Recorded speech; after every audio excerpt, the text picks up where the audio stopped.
Hello guys, this is KC Patel and welcome to teachers factory.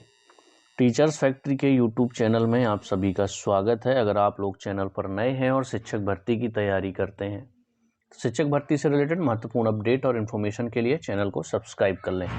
CTET जुलाई 2024 की already classes चल रही हैं, उसकी प्लेलिस्ट बनी हुई है CTP बाल विकास एवं शिक्षा शास्त्र के नाम से, तो वहाँ से क्लासेस देख सकते हैं और डेली आपको रात को 9 बजे क्लास मिल जाएगी। टेट हो, चाहे आपका MP टेट वर्ग 3 हो या फिर आपका अदर स्टेट के कोई भी टेट एग्ज़ाम हो, CDP की क्लास ऑलरेडी चल रही हैं।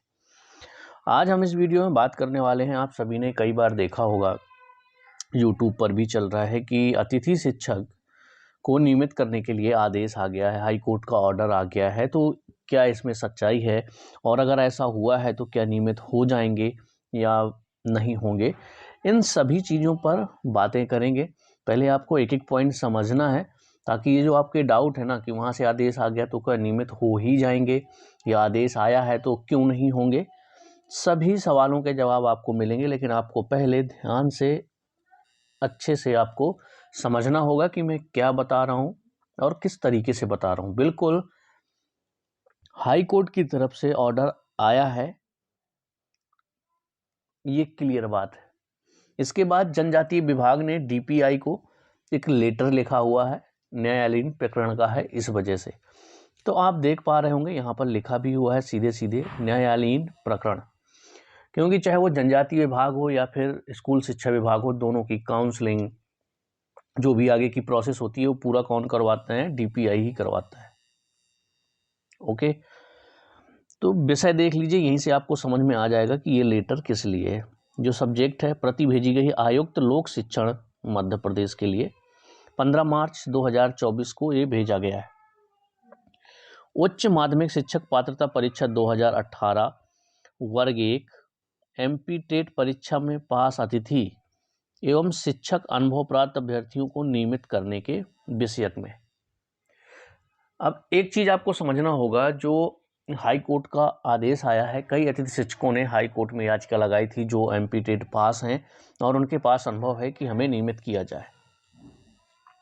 तो इसके लिए हाई कोर्ट की तरफ से जो ऑर्डर दिया गया है उसमें दिया जाता है, जैसे 2 महीने का टाइम दिया गया, तो 2 महीने के अंदर या तो आप लोग उन्हें मतलब परमानेंट करिए या फिर आप एक सटीक रीज़न दीजिए उनको कि आप क्यों नहीं कर सकते, क्या रूल एंड रेगुलेशन है आपके, क्योंकि याचिका लगी है तो उसका आपको जवाब देना होगा।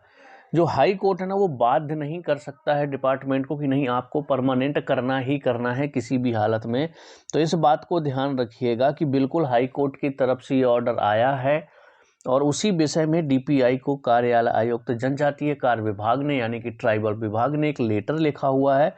ये वही लेटर है और किस विषय में है, देखिए यहाँ पर है कि उनका, अब ये जनजातीय कार्य विभाग ने DPI को नियमित करने के लिए क्यों लिखा है, सब्जेक्ट में लिखा हुआ है ना कि जो MP टेट पास हो, अनुभव हो, उन अभ्यर्थियों को नियमित करने के विषयक में। और जो हाई कोर्ट का आदेश आया वो 2018 की जो MP टेट पास है उनके लिए, क्योंकि याचिका उन्हीं के द्वारा लगाई गई थी।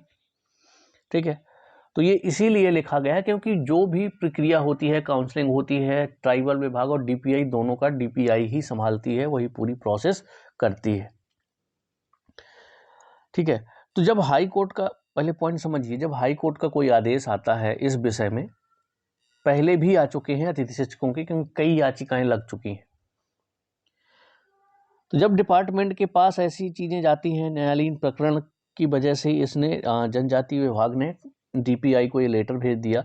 अब 2 महीने के अंदर DPI इसका जवाब भेजेगी।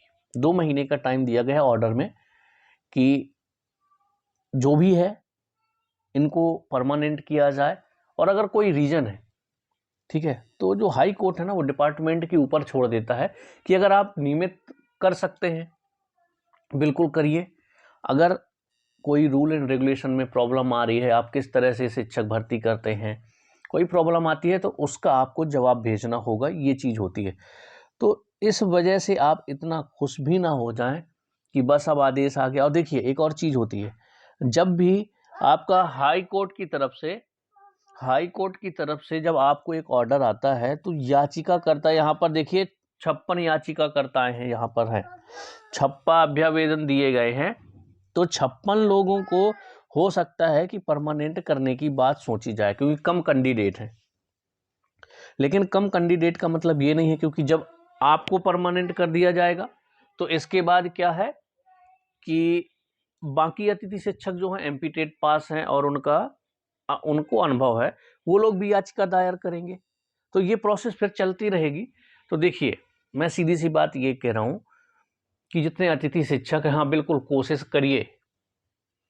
हो सकता है कि आप लोगों से डिपार्टमेंटल एग्जाम ले लिया जाए आगे, लेकिन उसके लिए आप सभी को मेहनत करनी होगी।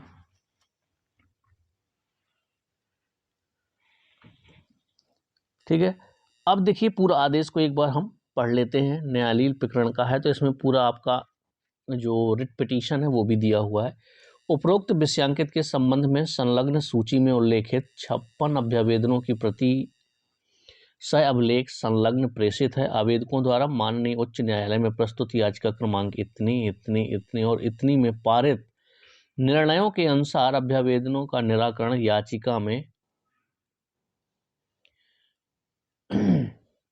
याचिका में प्रतिवादी क्रमांक 2 आयुक्त लोक शिक्षण द्वारा किया जाना है। कहने का मतलब ये है कि जो भी ये ऑर्डर आया हुआ है ये डीपीआई के द्वारा किया जाना है, इसलिए ये ट्राइबल विभाग ने लेटर लिखा हुआ है। कृपया उक्त याचिकाओं में पारित निर्णयों के परिप्रेक्ष्य में आपके कार्यालय स्तर पर प्रचलित कार्यवाही एवं वस्तु स्थिति की जानकारी विभागीय ईमेल आईडी इतने पर तथा हार्ड कॉपी शीघ्र उपलब्ध कराने का कष्ट करें। तो इसमें भी वही चीज़ें कही गई हैं कि जो भी जिस हिसाब से आप लोगों के यहाँ प्रोसेस है, जो भी आप काउंसलिंग करवाते हैं तो कोई भी जो भी कार्यवाही आप करना चाहते हैं, जैसे परमानेंट के लिए हाई कोर्ट का ऑर्डर आया है कि आप इन्हें नियमित कर सकते हैं, अगर नहीं कर सकते तो उसका रीज़न आपको 2 महीने के अंदर भेजना है। और ये सारी चीज़ें ना हाई कोर्ट डिपार्टमेंट के अंदर डिपार्टमेंट के लिए ही छोड़ देता है कि आप क्या करना चाहते हैं। ठीक है, तो जब ये चीज़ें हो गई यहाँ पर, तो मेरे कहने का मतलब ये है कि आप लोग इतना ज़्यादा एक्साइट ना हो जाएं कि अब देखिए यहाँ पर आया भी, अगर परमानेंट डिपार्टमेंट सोचेगा भी ना तो सिर्फ 56 लोगों को, वो भी जो 2018 की पात्रता परीक्षा पास हैं और उच्च माध्यमिक शिक्षक के लिए है ये ऑर्डर, जो जनजातीय विभाग द्वारा भी डीपीआई को गया है। इसके पहले भी ऐसे लेटर आ चुके हैं क्योंकि बहुत सारी याचिकाएं लगी हुई हैं। तो हाई कोर्ट क्या होता है, डिपार्टमेंट के ऊपर छोड़ देता है कि अगर आप नियमित करना चाहते हैं तो आप कर सकते हैं, अगर कोई रीज़न है ऐसा तो आप उसका जवाब दे दीजिए। तो बिल्कुल ये लेटर है नियमित करने के लिए, हाई कोर्ट का आदेश भी आया है, ये सारी चीज़ें सच हैं, लेकिन क्या ये लागू होगा नहीं होगा ये आपको आगे आने वाले समय में पता चलेगा। हालांकि मैं आपको बता दूं कि ऐसे पहले भी ऑर्डर आ चुके हैं अतिथि शिक्षकों के लिए, लेकिन कुछ भी नहीं हुआ। एक डिपार्टमेंट को जवाब भेजना होता है, क्योंकि हाई कोर्ट इसमें बाध्य नहीं कर सकते कि आपको इनको नियमित ही करना है।